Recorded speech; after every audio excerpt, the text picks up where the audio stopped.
batang nangarap. Sa simpleng tahanan siya'y lumaki.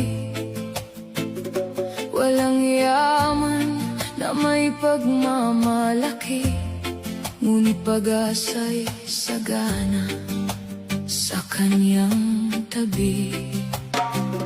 Sa bawat umagang kanyang pagbangon, kasama ang mga magulang na nagsakripisyo, tahimik nilang pasan ng kahirapan upang makita lamang siyang magtagumpay. Kahit kapos ang buhay noon, hindi nila pinabayaan ang pangarap. Pagmamahal ang kanilang puhunan na naging lakas ng isang kabataan.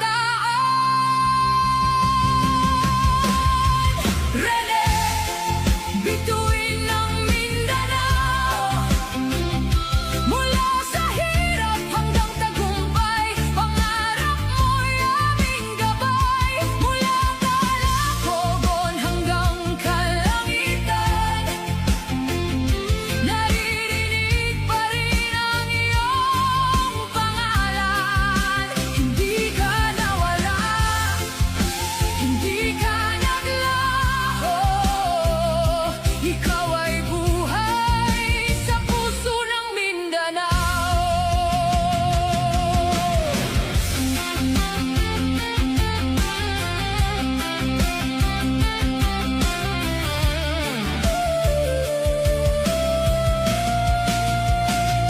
At nang dumating ang tagumpay,